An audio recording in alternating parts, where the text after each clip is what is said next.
Neste primeiro módulo, a gente chamou esse módulo de atualização. Por quê? Porque independente se você tem 3 meses de mercado ou 35 anos de mercado, ao longo dos anos foram acontecendo alguns eventos. Eu garanto para você, independente de quantos anos você tem de mercado ou meses você tem de mercado, esse módulo ele é necessário para que a gente possa avançar nos próximos 11 módulos, onde a gente vai falar sobre os envidraçamentos. Senão a gente teria duas opções. Ou eu teria que deixar o assunto sem abordar, ou então eu teria que abordar o assunto em todos os módulos. Aí ficaria enjoativo, etc. Então, o que eu fiz? Eu coloquei esse módulo na frente, que é o módulo de atualização, e a primeira aula é sobre vidros temperados. Vamos lá, sejam todos bem-vindos. Então, a primeira coisa que eu gostaria de salientar é o seguinte, veja esse vão. Neste vão, nós temos aí um vão normal, um vão tradicional, uma porta dupla, etc e tal, com vidros fixos, bandeiras. E aí, o que acontece? Hoje, muitas vezes, o vidraceiro ele mede a altura e largura e envia essas medições para a têmpera, para o distribuidor. E passa a impressão que é algo muito simples. Então, o distribuidor, porque ele tem o distribuidor ou a têmpera, tem lá a sua tecnologia, tem o software, tem muitas vezes um CPC e tem os projetistas na empresa, o vidraceiro meio que vai perdendo essa análise crítica e importante que é sobre o sistema, sobre o envidraçamento em si. A primeira abordagem que eu queria fazer aqui nessa, que a gente chama de aula, é que parabéns para os vidraceiros, porque o vidraceiro ele atua num setor que é muito personalizável e o vidraceiro ele precisa voltar às suas origens. Qual que é a origem do vidraceiro? É o vidro. É transformar o vidro em protagonista de qualquer lugar que ele seja inserido. Então, com a modernidade, a gente foi perdendo um olhar mais crítico e é importante que a gente retome. Mas, em primeiro lugar, eu gostaria de parabenizar-nos, porque nós temos uma profissão muito bacana, muito técnica. Então, a gente viu que ser vidraceiro é algo muito complexo. E, por exemplo, esse vão vai mostrar isso. Quando eu demonstro isso para você. Então, o primeiro item seria a venda, né? Mas vamos lá, vamos começar dizendo que o primeiro item, o primeiro componente desse envidraçamento, que eu disse no começo que parece ser algo simples, mas não é a logística. Como que nós faremos com que todos os materiais necessários cheguem até o ponto onde a gente vai fazer a instalação? E isso é muito complexo. Eu percebi isso, por exemplo, semana passada, quando eu recebi um material, os vidros, o setor vidreiro fica na parte superior de um prédio, e aí os meninos chegaram lá e falaram assim, cara, a gente não vai descarregar porque tem escada. Eu falei, tá, cara, mas o vidro nem é tão grande assim, eu dou uma força para vocês. E aí ficou aquele debate de quase 40 minutos que eles iam descarregar, não iam descarregar. Eu falei, beleza, cara, fazer o quê? Não tem o que fazer, vocês não querem descarregar. E aí eu fiquei pensando, cara, a gente que é vidraceiro, a gente coloca o vidro em cada lugar. Sabe, a gente sobe prédio por fora, por dentro, a gente leva para cobertura, leva para o subsolo, sobe escada. Então assim, já começa por aí, para você levar o vidro do ponto A ao ponto B, o vidro que eu digo, todos os acessórios, ferramenta, tudo, já é um item importante que precisa ser avaliado, não é uma coisa tão simples. Depois você tem ali a questão do substrato, então você pode ter o melhor envidraçamento, você pode ter os melhores fixadores, você pode ter o melhor tudo. Usar o fixador errado no substrato, pronto, você pode pôr tudo a perder. Então o substrato é um tema muito importante e também é o tema da nossa segunda aula. É algo que raramente é abordado e eu vejo que ainda existe muito problema, principalmente patologias que acontecem no caso um tempo depois do vidro estar instalado, né? Então o cara instala o vidro e vai embora, depois de 2, 3 meses o cliente está ligando porque o vidro soltou, porque o vidro está raspando no chão, tá? Tudo questão de substrato, tudo questão de da onde você vai fixar o envidraçamento. E aí nós temos o vidro temperado, que é o tema dessa aula hoje. Eu não vou falar muito porque vai ser o tema. Nós temos estruturas e trilhos, as molduras, então existem, por exemplo, você pode ver que o perfil ali tem horas que ele vai fazer a parte da estrutura, apesar que o perfil não é para isso, mas tem hora que ele vai fazer a parte de componente de estrutura e tem hora que ele só vai fazer o serviço ali de acabamento, de moldura. Você tem os fixadores mecânicos, que podem ser ali ferragens e parafusos. Você tem fixadores químicos, né, silicone, fitas, etc e tal. Você tem componentes de fixação estáticos, que são componentes que não podem se mexer. E ao contrário, você tem componentes de fixação móveis, que tem que se mexer, tem que movimentar, tem que fazer com que o vidro abra, que o vidro feche, etc e tal. Depois você tem componentes de acesso, que são aqueles componentes onde o cliente vai interagir diariamente. Então são os componentes que puxadores, fechaduras, são aqueles cordinhas, acionadores, são hastes, sempre aqueles componentes que o cliente toca diariamente para poder interagir com o envidraçamento. Temos os fechos, né, que são fechaduras, trincos, etc e tal, serve para trancar os vidros que se movem. Nós temos os conectores, que muitas vezes são conectores que conectam vidro à alvenaria, vidro com vidro, mas que não são fixadores. Eles conectam e desconectam, conectam e desconectam. Então nós temos as vedações, que é um tema também bem interessante. Depois nós temos os isolantes e os calços, que a gente vai abordar um pouco hoje, mas vai ser abordado mais mesmo nos módulos em cada envidraçamento, mas que são muito importantes. E nós temos as condições para o funcionamento, que no caso são as folgas, os transpasses, etc e tal, as juntas de dilatação, a previsão de movimentação, tudo isso. E aí nós temos a montagem. Então de nada adianta você ter os componentes, os melhores componentes do mercado, o melhor vidro, a melhor ferragem, se você não conhece algum procedimento de montagem, ou se faz alguma montagem errada. E também o uso.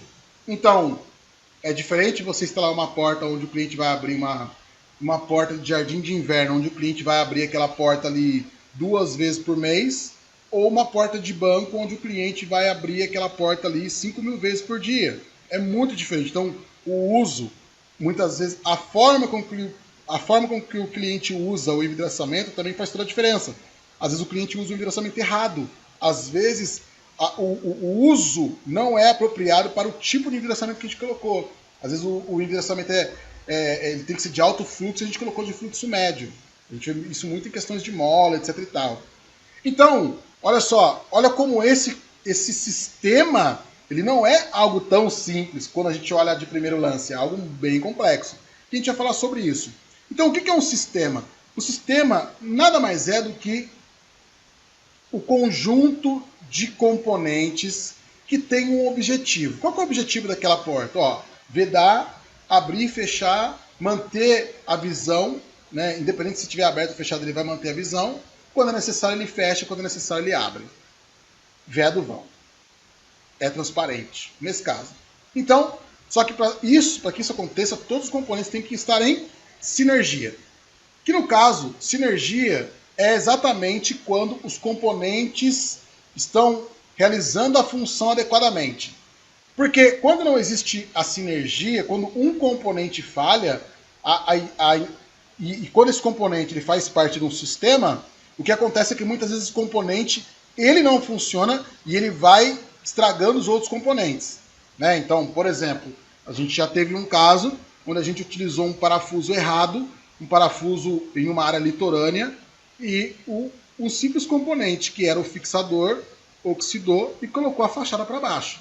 A fachada caiu inteira. Por quê? Porque o montador, na hora de fazer a fixação, achou que o melhor era usar o parafuso A, sendo que a gente tinha entregado para ele o parafuso B, que era o parafuso ideal para aquela área. E ele falou, não, vou usar esse aqui mesmo, esse aqui é padrão. Eu sempre usei esse aqui, nunca deu problema. Só que ele nunca tinha trabalhado no litoral. Então, quando não existe a sinergia, então um componente que não estava adequado fez com que o sistema não funcionasse. E aí causou a queda, um baita prejuízo, dor de cabeça, você deve imaginar o que eu estou falando. Então, por isso é necessário que você conheça os componentes, e aí componente eu digo, folga, instalação, logística, as ferragens, o vidro, que você conheça os componentes e o sistema. Então, quando eles estão separados, eles são componentes. Quando eles estão juntos, eles são um sistema que trabalha em sinergia. Legal? Eu não vou falar muito sobre essa questão porque esse material vai ficar para você baixar, então depois você baixa lá.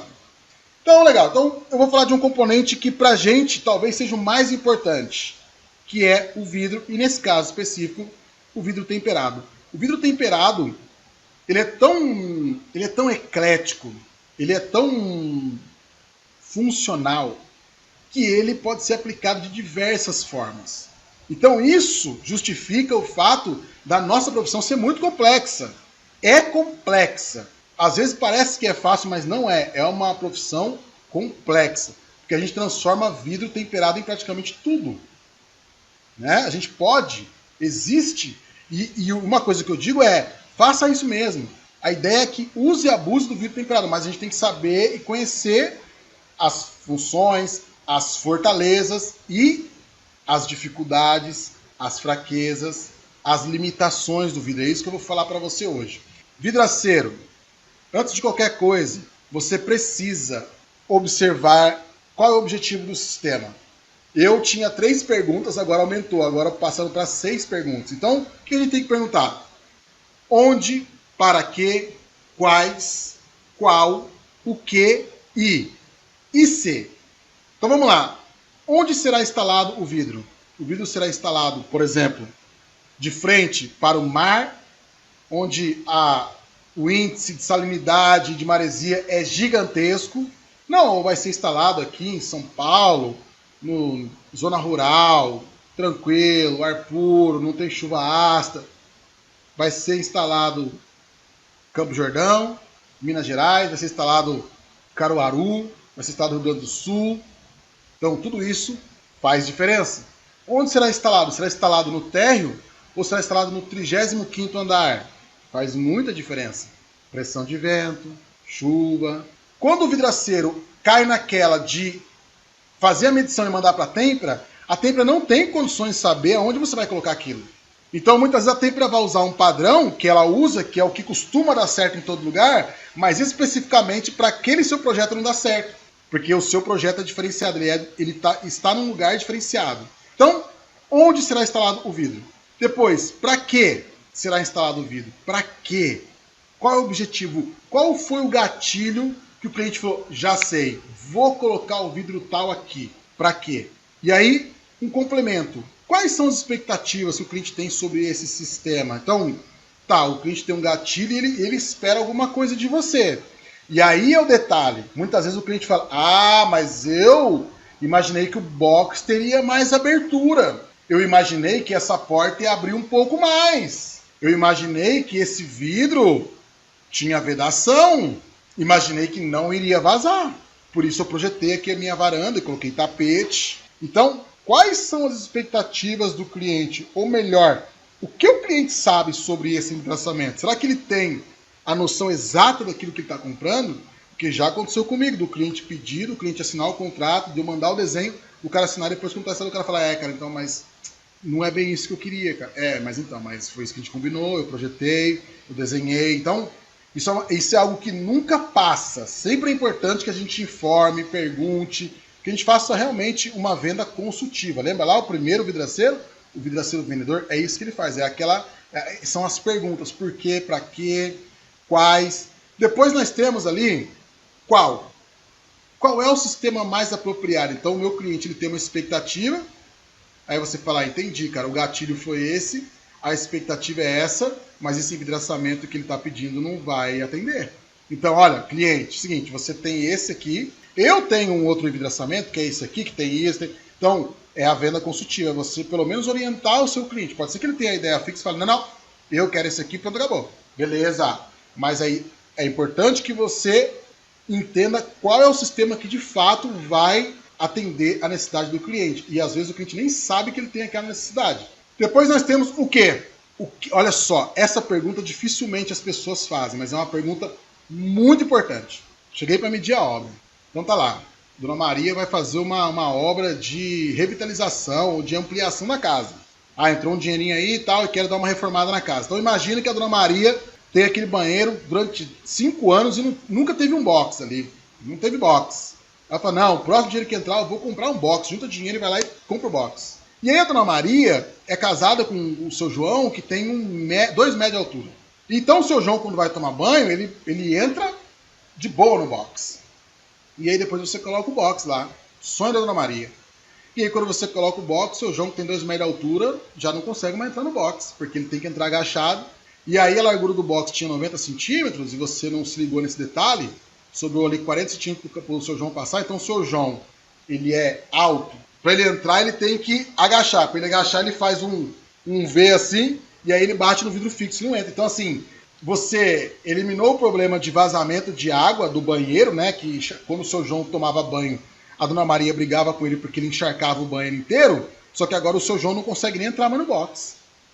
Porque você não se perguntou, cara, peraí, o que vai mudar aqui nesse ambiente? Então, antes o seu João entrava livremente porque não tinha nada aqui para impedir ele. Agora eu tenho um box, uma abertura minúscula, que é baixo.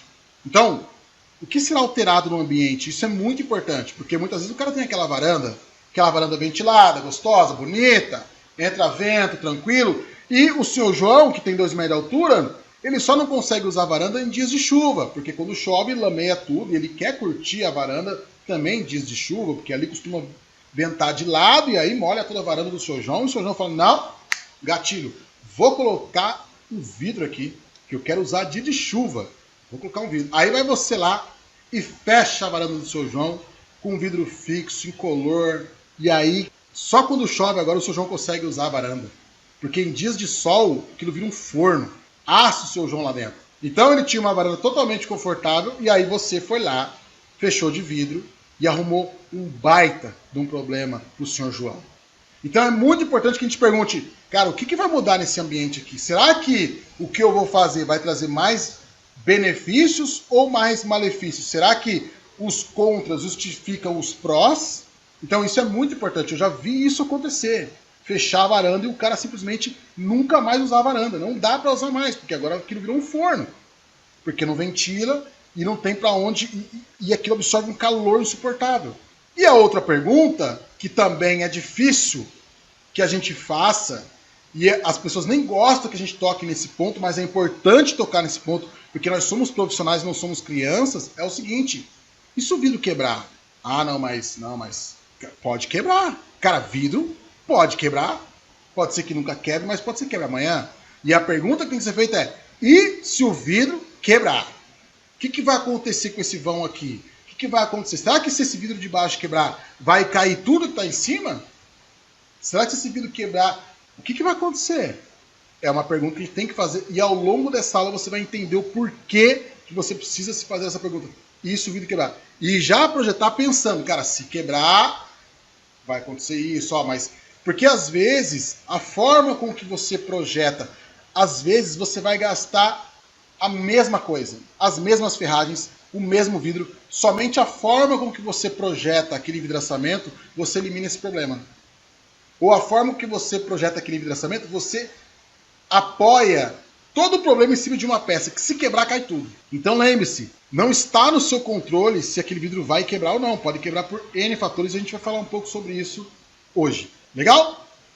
Então vamos lá, sem mais delongas, vamos lá. Vidro temperado. Vidro temperado eu vou falar essa questão porque é importante que a gente vai ter que entender isso ao longo da aula. O vidro temperado é um vidro comum, que a gente chama de comum, que é o vidro float ou vidro impresso, ou texturizado, ou fantasia, que vai passar por um forno de têmpera, um processo de têmpera. Então é um tratamento térmico, onde o vidro é aquecido de 630 a 700 graus, e aí nessa informação já há controvérsias, dizem alguns especialistas que o vidro tem que ser aquecido de 620 a 640 para não causar outros problemas que a gente vai ver nessa aula ainda hoje. Mas ele é aquecido de 630 a 700 graus, seguido de um brusco resfriamento. Então ele aquece e resfria rapidamente. Aquece lentamente, resfria rapidamente. Então o vidro comum ele recebe esse choque térmico e isso provoca tensões internas. Guarde bem esse nome, tensões internas, que a gente vai falar bastante sobre isso. O que lhe confere resistência de até 5 vezes mais do que um vidro comum da mesma espessura. Isso também é uma questão bem interessante, que no nosso mercado eu já vi gente falando que o vidro fica 3 vezes mais forte e também já... Inclusive eu já falei isso, que o vidro fica 10 vezes mais forte, mas a gente não sabe exatamente quantas vezes o vidro fica mais forte, a gente só sabe que fica muito forte mecanicamente falando. Então vamos lá. E aí a gente já vai para o primeiro tema polêmico. Marcação indelével. É o seguinte... Segundo a norma 14.698, todo vidro temperado, ele tem que vir com a marcação indelével, com a marca ali de quem temperou o vidro. Todo. Se você procurar na internet como identificar o vidro temperado, você vai ver um monte de artigos falando, para identificar o vidro temperado, basta você procurar aos arredores do vidro aí que vai ter que ter uma marcação. Ou seja, quando não tem a marcação, o cliente pode questionar se aquele vidro é temperado ou não. Gabriel, você gosta da marcação indelével? Não. Eu particularmente não gosto. Por que eu não gosto? Porque eu sou vidraceiro e eu sei que muitas vezes o temperador ele manda uma marcação lá em cima, outra lá embaixo, aí você não tem como combinar. Então uma marcação vem em cima na porta, outra marcação bem baixa. Então, esse é o problema da marcação indelével. Primeiro, porque muitas vezes você fica preso àquela posição do vidro, você não tem nem como virar o vidro, porque a marcação denuncia que está errado, né? Tá escrito lá no contrário ali, ó, a marcação ficou para baixo, ó, e aí você está lascado. Então, existe essa falta de atenção muitas vezes com aonde é marcado. Existe a questão também que a gente coloca um vidro da vidraçaria do João, e aí a marca do vidro é Tempera XPTO.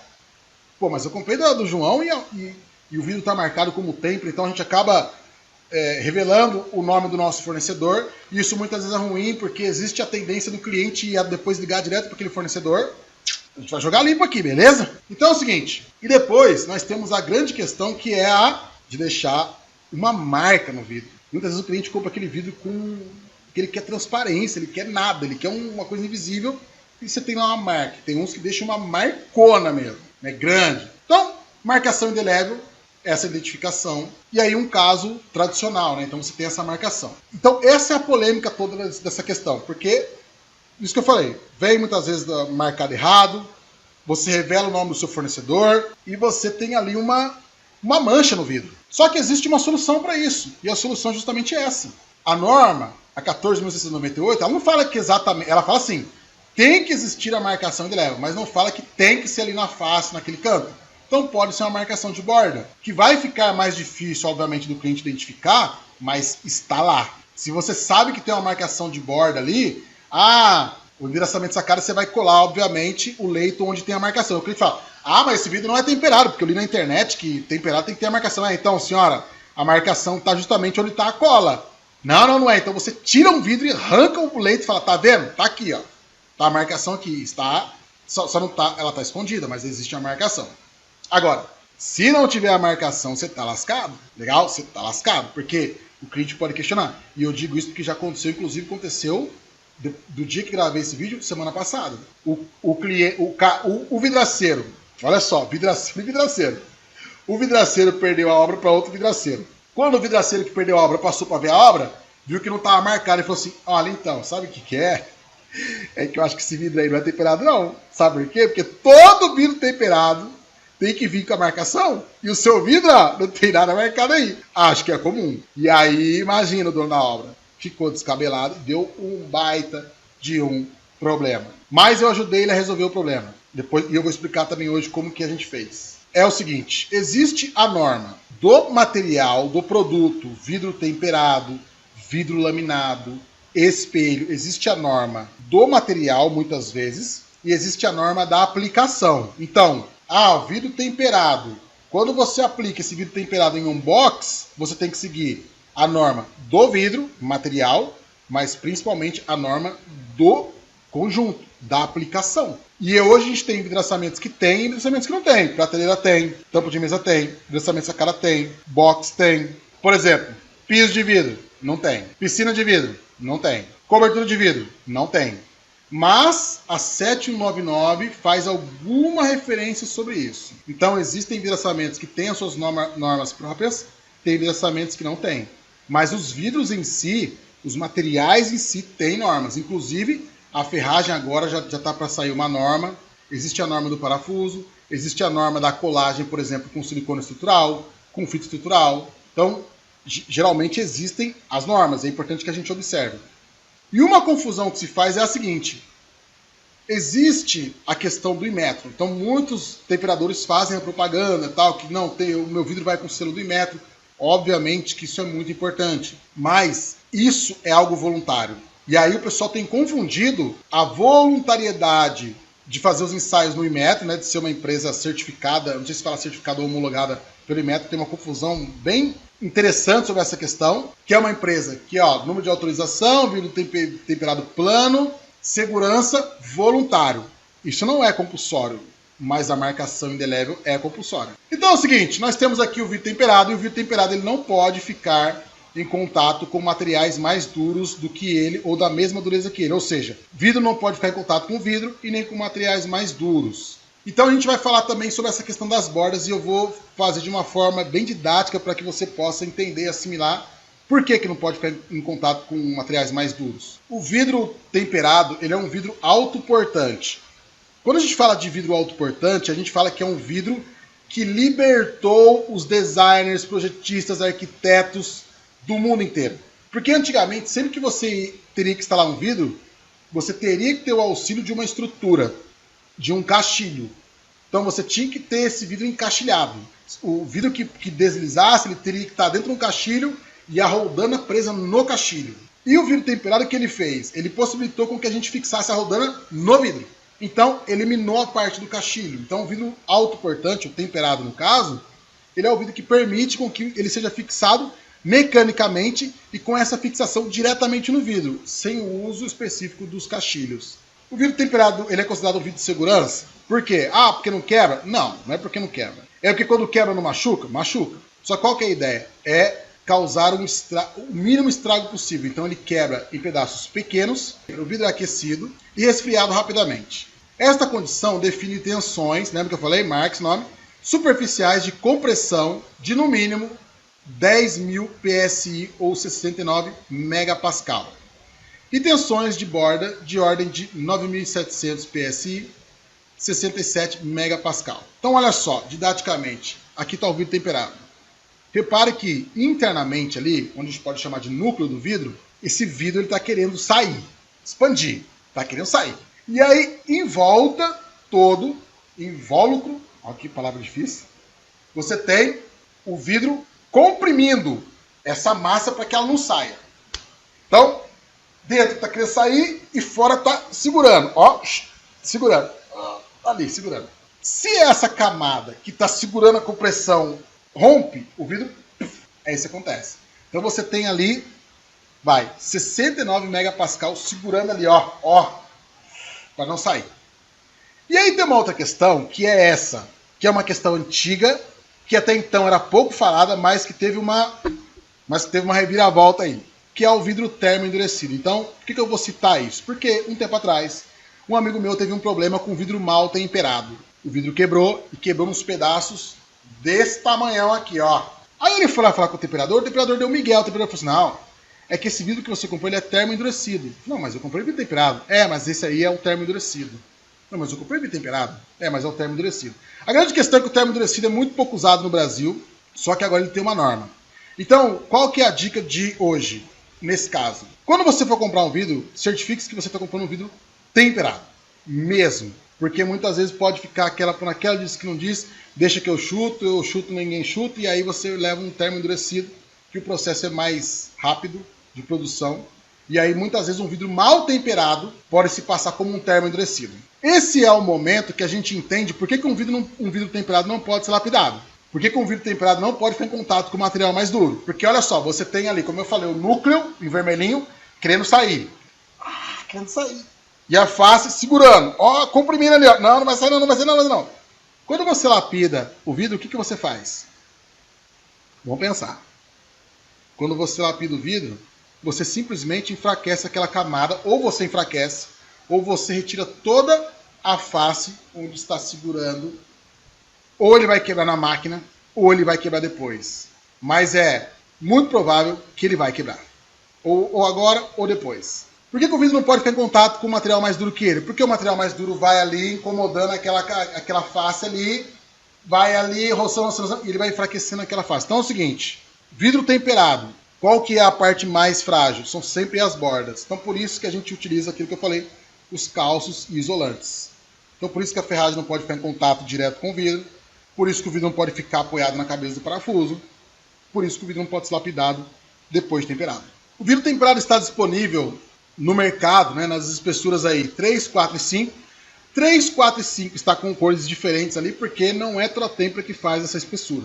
Então é importante que você certifique-se de que o seu distribuidor ou que o seu temperador tenha antes de vender esse vidro. Legal? Aí tem os 6 também, que não são todas as têmperas que fazem. 8 e 10 todo mundo faz praticamente. Tem também ali depois nas cores incolor, fumê, verde, azul, tem algumas diferenças de tonalidade, também não é fácil achar no mercado. Bronze, cinza. E 12 milímetros somente o incolor. Eu já vi dos mais espessos do que 12 milímetros e temperado, mas é raríssimo. E um outro detalhe que precisa ser observado com atenção são as dimensões que o seu fornecedor fabrica. Então muitas vezes a gente ouve, né, o pessoal falando, não, fabricamos vidros aqui de 3,21 por 6 metros. 2,40 por 6 metros. Beleza. Mas às vezes o seu distribuidor na sua região não faz isso. E às vezes se faz, é mais caro. Você tem que saber disso. Porque eu vejo vários que falam, não, vamos colocar um vidro aí de 4 metros. Muitas têmperas já cobram 4 metros. Muitas têmperas já cobram medidas superiores a 3,21 como jumbo. Então, é 3,25 jumbo. Entendeu? Então, jumbo, o cara tem que estar 30% a mais, 40%, o dobro a mais. Então, é importante que você certifique se o seu fornecedor faz e se ele faz como ele cobra. E se ele cobra, qual é o prazo de entrega. E se ele entrega. Entendeu? Tem tudo isso. E também o tamanho mínimo, porque existe também dimensões mínimas. O que é importante? Como eu falei, a gente precisa falar sobre assuntos que são gostosinhos, né? Que são muito legalzinhos de falar. Nossa, que o vidro temperado é bacana, é bem versátil, é fácil de achar, é beleza, mas também tem as suas limitações. E a gente pode falar que ele tem imperfeições e defeitos. E o que é mais interessante, a maioria desses defeitos, eles são previstos dentro da norma. Então, quando você fala, meu vidro veio fora de esquadro, aí eu falo, B, só que existe uma tolerância para vidro fora de esquadro. Lascou, a porta veio empenada. Então, só que existe uma tolerância para a porta empenada, para vidro empenado. Isso existe uma tolerância. Então, o que é importante? É importante que você conheça os defeitos e imperfeições para que você possa se proteger, para que você possa projetar de acordo e para que você possa entender que existe aquela possibilidade. Então, por exemplo, vidro temperado vai empenar. Alguns empenam nada, né? Pouquinho, microns, outros empenam muito. Mas um dos ônus do vidro temperado é o empenamento. Então, quando você vai colar envidraçamento de sacada, por exemplo, você tem 2 critérios básicos ali, que a gente ensina, tipo assim, que é o arroz e feijão, que é o ABCD ali do negócio.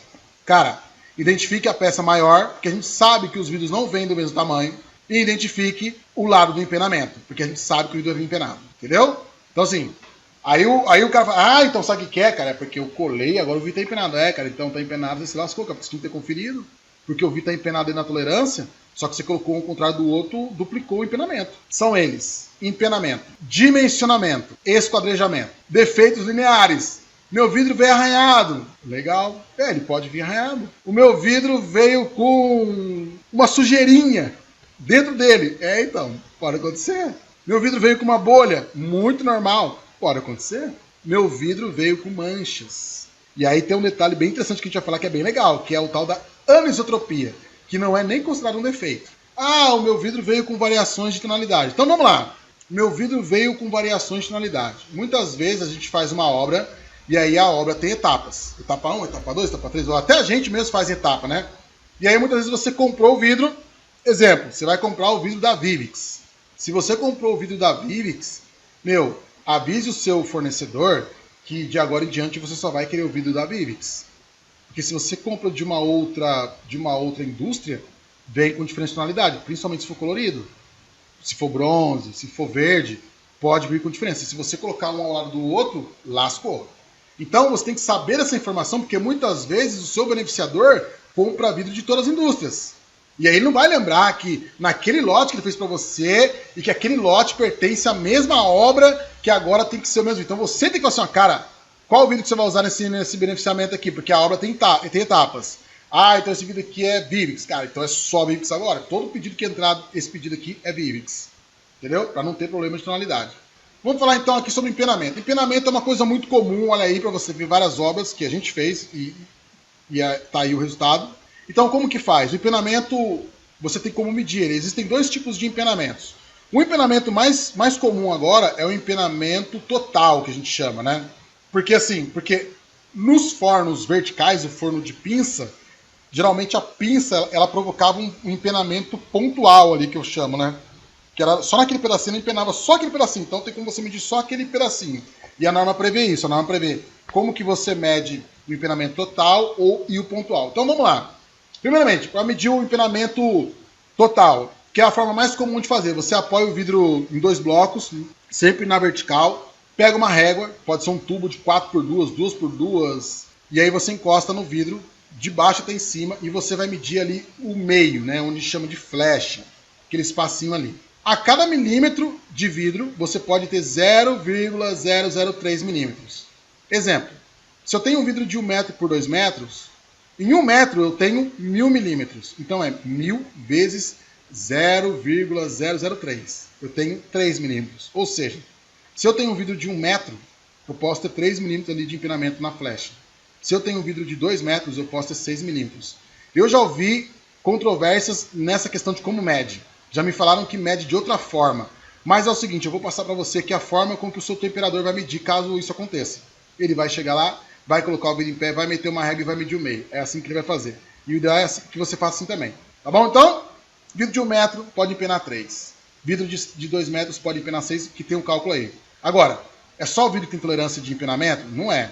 Piso tem tolerância. Então, piso tem piso 30 por 30 tem tolerância de dimensionamento de até 3 milímetros. É muito mais do que o vidro. Então, existe essa tolerância. Não tem como sair tudo 100%, certinho. E depois nós temos aqui a tolerância de esquadro e medida. Ah, o meu vidro veio 2 milímetros maior. Beleza, legal. Já aconteceu com a gente, por exemplo, do vidro vir 2 milímetros maior. E isso está dentro da norma, está dentro da tolerância. Só que eu tinha uma fachada de 14 vidros. Aí 14 vezes 2, 28. 28 acabou com a minha folga. Resultado, o último vidro não entrou. Resultado, atrasou a obra e o cliente ficou bravo e querendo dar multa. Porque era uma loja de carros e inaugurar. E a gente tem que fazer dos céus e terras para movimentar, colocar um laminado na época lá para poder tampar o buraco. É isso. Então, existe a tolerância. Só que dependendo de onde você vai aplicar, dá problema. Então, como é que se mede? É assim, ó. Vamos arredondar aqui. Então, aqui embaixo a gente tem processo de TEM para instalação de caixilho ou instalação autoportante. Já expliquei a diferença de um e outro. Caixilho é quando tem lá o caixilho. E autoportante é quando não precisa do caixilho. Legal? Então vamos lá. Horizontal e vertical são as mesmas tolerâncias. Vamos arredondar para 2 milímetros, cara. Porque aqui, ó, tem diferença de instalação de caixilho e autoportante. Mas vamos arredondar. Vamos supor que existe uma tolerância de 2 milímetros para menos e 2 milímetros para mais. Como que é medido isso? Então você imagina, você vai pegar uma mesa. Aí você pediu um vidro de 1 metro por 1 metro para o seu fornecedor. E aí o vidro veio diferente, veio torto, veio maior e tal. Aí o que ele vai fazer? Ele vai fazer um risco lá na mesa, um quadrado, com 1 metro e 2 milímetros, porque são 2 milímetros a mais, riscou lá na mesa. E depois, dentro desse quadrado, bem centralizado, ele vai fazer um outro quadrado de 998, porque são 2 milímetros a menos. Ou seja, 1 metro, 2 milímetros a menos, 2 milímetros a mais. E aí ele vai colocar esse vidro em cima dessa moldura aqui, ó. Vai ficar assim, ó. Olha só. E ele coloca. Se a moldura ficar dentro desse espaço, se o seu vidro ficar dentro dessa moldura aqui, ó, tá dentro. É isso, é assim que mede. Então, pode vir fora de medida e pode vir fora de esquadro, porque tem uma tolerância. Inclusive, hoje aqui em São Paulo já temos têmperas cobrando 15% a mais, se eu não me engano, para mandar as medidas exatas. Existe também essa questão. Existe a questão de cobrar mais pelo fato do vidro modelado, que realmente dá muito mais trabalho. E existe também agora uma nova modalidade que é cobrar para mandar o vidro com medida exata. Se você não pagou para mandar com medida exata, vem a moda, vamos com tudo. Entendeu? E aqui nós temos um outro detalhe, que é um detalhe que é bem interessante. Com certeza você já viu sobre isso e talvez você já até tenha tido problema sobre isso. Ou você mesmo ficou olhando assim meio desconfiado pro vidro que você instalou. Falando, meu Deus do céu, esse vidro aqui tá esquisito. Que é a anisotropia, ou manchas coloridas. Aconselho você, inclusive, a assistir essa série aí, Sunset, Milha de Ouro, tá passando na Netflix, já tá na 3ª temporada. Eu prefiro a 1ª temporada, porque a 1ª temporada realmente fala sobre aquilo que eles fazem. Eles são mulheres, geralmente, corretoras de imóveis que vendem casas em Hollywood. Essa casa, onde o vidro está todo manchado, foi vendida por 43 milhões de dólares. Mas olha para você ver que bonito, como tá manchado esse guarda-corpo que é de vidro laminado e temperado. Por quê? Porque tem o tal da anisotropia. Então, o que é a anisotropia? Olha só, o vidro tem... E é o seguinte, a anisotropia é um debate bem extenso, porque pode ser causado por vários fatores, pelo rolo, pela movimentação do vidro no forno, pela movimentação do resfriamento, pela uniformidade do resfriamento, pela velocidade do aquecimento do vidro. Então o ideal é que o vidro aquecesse por igual, lentamente, e resfriasse por igual, bruscamente, mas igual. Isso é quase impossível, então causa essas manchas aí. Então, o que acontece? É um processo detempera, não é considerado um defeito. Então, meu querido, se você colocar o vidro lá e o seu cliente enxergar isso lá, cara, isso é do vidro temperado, não é um defeito. A luz polarizada, ela ocorre durante o dia e sua quantidade depende de estações climáticas do ano e do ângulo do sol. Então, existem casos que você enxerga essa anisotropia em horários distintos do dia por causa do sol.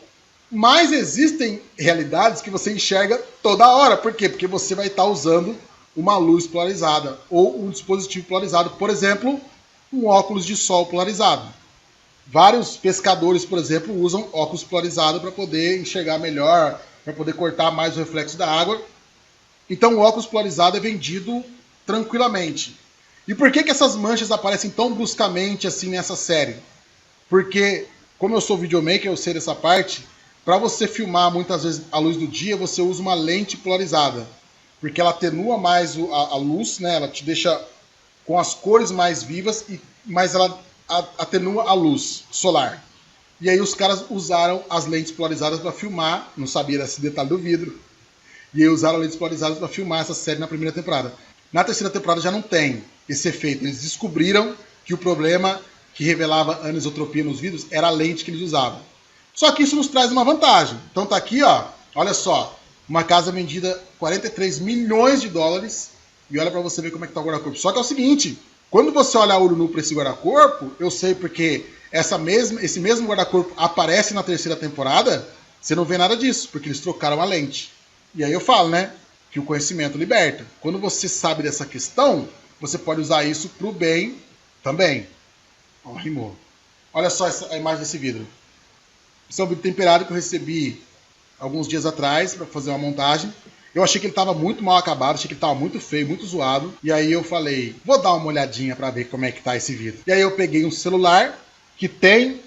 O celular, ele tem a luz polarizada, a lente dele, o vidro dele é polarizado, a luz é polarizada. E peguei a minha câmera e coloquei uma lente polarizada e tirei essa foto. Se por acaso, e aí como é que eu ajudei aquele rapaz a resolver o problema dele? Eu falei assim, cara, é o seguinte, pega o celular e pega uma lente polarizada. E aí você vai mostrando para sua cliente e aí você vai ter que convencer ela que isso aí é um efeito de um vidro temperado que passou pelo forno. Porque essas marcações, elas não comprovam que o vidro está temperado e também não comprovam que o vidro está bem temperado. Elas comprovam que o vidro passou por um processo térmico depois de produzido. Então, por exemplo, se você pega um vidro curvo, muitas vezes você também vê essas marcas de anisotropia. E nem sempre o vidro curvo está temperado. Mas o que você prova é que o vidro passou por um processo térmico. Isso aí você prova. Então a gente teve um caso também de um temperador amigo nosso, que sabe lá Deus o que deu lá na produção dele, deu um apagão na galera, e os caras colocaram os vidros que estavam para espera para frente e acabaram misturando vidro temperado com vidro sem têmpera. Pode acontecer. Por isso que é interessante a marcação. E ele não usava a marcação. E aí o vidro foi para a obra. E eles descobriram que tinha ido para a obra. Eles descobriram. Cara, foi pro cliente vidro sem temperar. E aí o que ele fez? Pegou o celularzão, comprou um Ray-Ban polarizado e foi olhar vidro por vidro. E aí separou, metade dos vidros estavam sem temperar. Mas foi um erro de produção. Eles perceberam e foram lá e conseguiram recolher os vidros que não estavam temperados devido a essa questão. Isso é uma coisa que quase ninguém fala, beleza? Então, caso você tiver alguma dúvida que o seu vidro é temperado ou não, o vidro já foi instalado, o vidro já, sei lá. Então você faça essa análise, coloca uma luz polarizada por baixo e um óculos, uma lente, até uma película polarizada por cima, e você olha, principalmente nos cantos e nas furações. Você vai ver essas manchas aí. Esse outro assunto aqui é um pouco mais polêmico, porque ninguém fala, mas, cara, eu preciso te falar isso, porque isso é uma questão que é o seguinte, às vezes eu fico meio bravo, porque todo vidro que estoura, a culpa é do vidraceiro, né? E eu vejo sempre isso. Ah, quebrou, é porque o vidraceiro fez cagada. Se quebrou é porque foi cagada. E aí, existe uma questão que é o seguinte, que é o tal da partícula de sulfeto de níquel. É uma contaminaçãozinha que acontece no processo de produção do vidro. Essa partícula de sulfeto de níquel, quando ela entra em contato com o sol, ela pode expandir, e se ela expandir naquela camada que a gente falou lá, que é o que está segurando ali o vidro, se ela expandir ali, ela provoca uma rachadura interna, né, de dentro para fora. Se atingir ali, bum, E aí acontece. Inclusive, existe um número que eu não sei referente ao que exatamente esse número, porque ele não comprova exatamente sobre o que é. Porque existe um número que existe 0,5% de chances de quebra espontânea. Agora, eu não sei se essa estimativa histórica é sobre chapas, que uma chapa você pode tirar 10, 15 peças, ou se é sobre peças beneficiadas. Eu não sei. E também não sei sobre referente ao que é esse 0,5. Eu sei que existe um número e esse fato realmente existe. Tanto existe que na Copa de 2014, para a construção dos estádios, né, a FIFA exigiu para várias instalações que fossem feitas um teste, que é um teste que você coloca esse vidro numa câmara, onde ele aquece ali, se não me engano, 250, 260 graus, e se ele aquecer ali, fica algum tempo ali dentro, e aí, nesse caso, por ele aquecer, esse sulfeto de níquel, ele se expande. Então, é um teste destrutivo, entendeu? Se o vidro sair inteiro do forno é porque tá top. Se não sair é porque não tá top. Entendeu? Então, só que, sei lá, deve ter 3, 4 empresas no Brasil que tem esse equipamento e praticamente não usam. Então, assim, 99,9% dos nossos temperadores não tem esse equipamento. Então, existe a chance, e isso é verdade, do seu vidro quebrar espontaneamente. Existem aquelas quebras que a gente sabe que não é tão espontânea. Por exemplo, bati o vidro no chão, vou instalar assim mesmo, saiu uma lasquinha, bati no chão. Então tem aquela... Lembra? Lembra lá? Tem aquilo que está segurando no vidro. Bati no chão, rompeu aquilo, ou seja, tá livre para poder expandir. Lapidei, tá livre para expandir. Ou se essa contaminaçãozinha aí se expandir pro lado ali dessa camada que tá segurando ali pra face, tá segurando, também pode explodir. Então, por que eu falo pra você? A importância da marcação de leve. Vamos supor que você colocou um vidro e você foi sorteado. Colocou o vidro lá, quebrou o vidro. Vidro de uma porta, de loja, sei lá. Aconteceu um detalhe, quebrou o vidro. Lembra? E se? Quebrou o vidro. Opa, peraí. Eu tenho aqui a documentação que esse vidro é temperado. Aconteceu, vamos trocar, tal. Obviamente que você não vai discutir cliente. Quebrou, você tem que trocar imediatamente. Quebrou, depois você discute. Mas você tem que ter a garantia que você não vai segurar esse BO sozinho. Isso que eu falei no começo. É importante que você siga as regras para que, se der algum BO, você esteja coberto pela lei. Cara, uma coisa eu garanto. Eu instalei adequadamente e o vidro eu comprei adequadamente. E o vidro tem rastreabilidade. Pode acontecer essa quebra espontânea. Faz parte. Entendeu? Agora, o que não pode é falar assim, não. É impossível quebrar espontaneamente. Só quebra se o vidraceiro fez cagada. Só quebra se o cara instalou errado. Aí é sacanagem. Entendeu? Porque daí a gente tá segurando um BO que muitas vezes não é nosso. Igual aconteceu com o meu amigo aí. O cara é meu amigo. Os caras da produção vacilaram, passaram o vidro sem temperar na frente e você pediu sem marcação. Como que... E aí o cara não percebeu que isso aconteceu, porque o meu amigo percebeu. Ele olhou no relatório e falou, cara, esse vidro aqui não foi temperado e não tá aqui, foi pra obra, foi pro cliente. Mas vamos supor que aconteceu isso aí, ninguém percebeu, ou o cara fez de má fé mesmo que você mandou o vidro comum lá pra você, você comprou como temperado e instalou como temperado e o vidro caiu e machucou alguém. Como é que faz? Como que você vai ligar aquele vidro ao seu fornecedor? Não tem jeito. Então é o seguinte, você tá comprando da indústria, então vocês são parceiros, beleza? Nós somos parceiros, tem que ser parceria.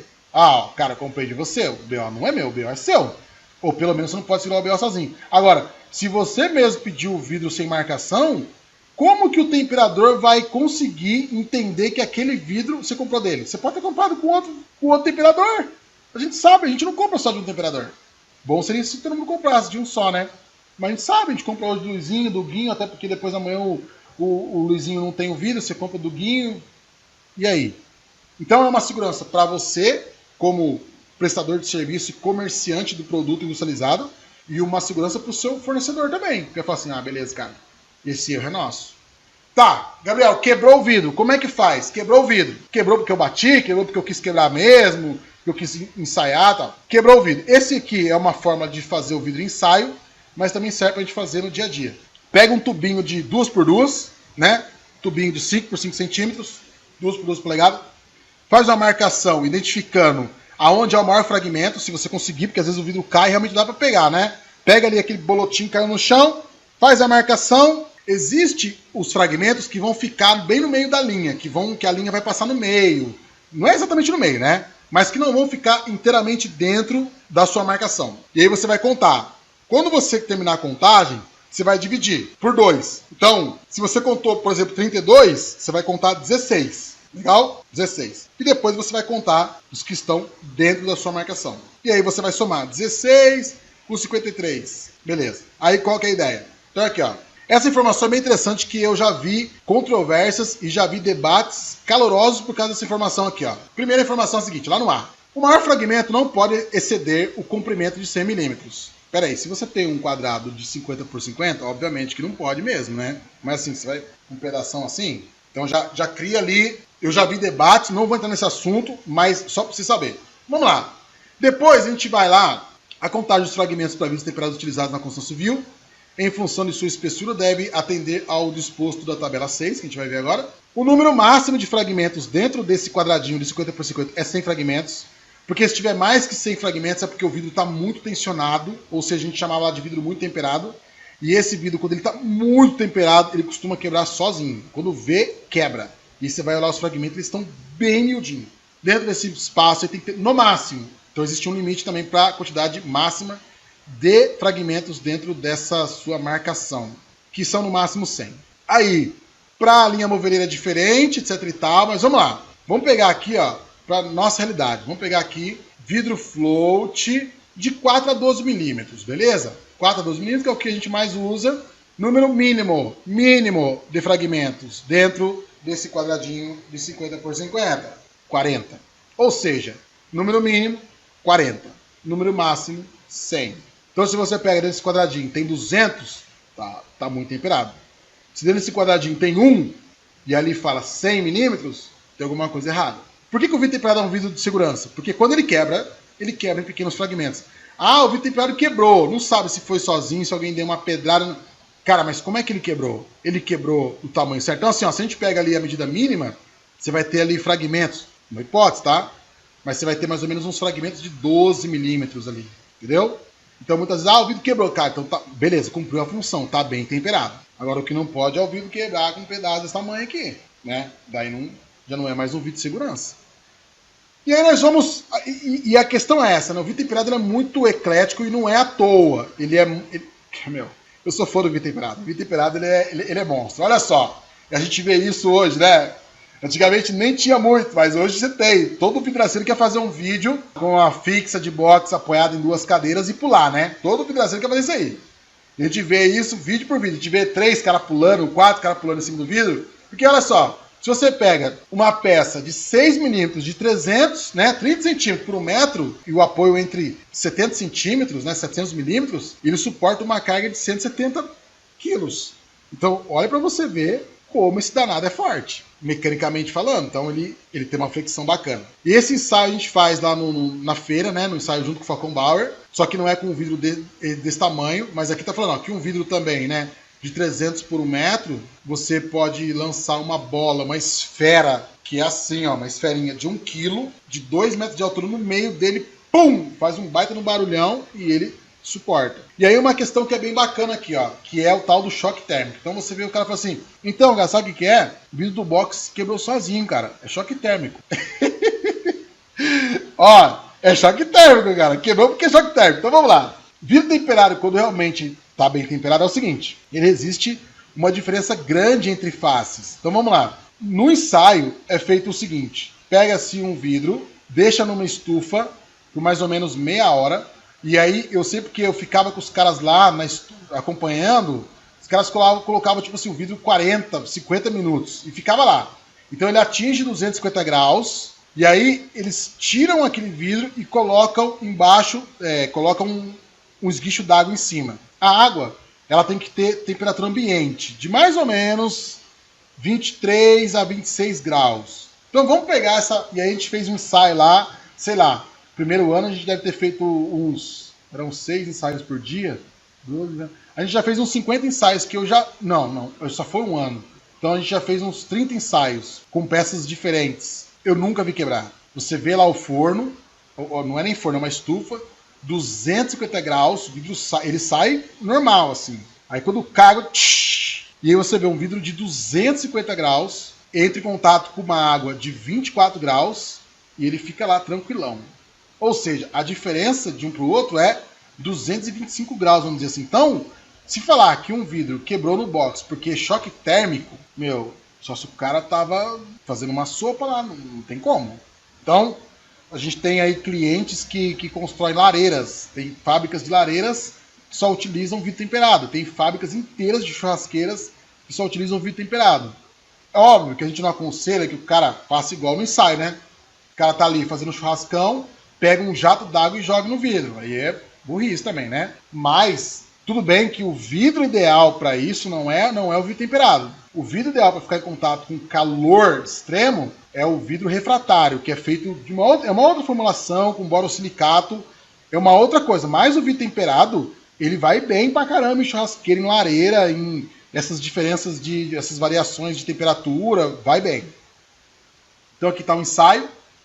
Flambagem. E o que é interessante, a flambagem, eu já vi um caso desse, o cliente colocou uma fachadinha assim, não é uma fachada, né? Eram uns vidros fixos e tinha uma porta. E a laje era em balanço. A laje cedeu, apoiou em cima do vidro, que eu acho que era o vidro que estava mais alto, lembra a diferença de altura? Em cima do vidro mais alto, e ela chegou a envergar o vidro assim, mas o vidro segurou a laje. Tanto que para a gente poder tirar o vidro, a gente tirou todos os vidros, a porta, tirou tudo. Quando chegou nesse vidro, ele não saía. A gente colocou aquele escora de laje, né?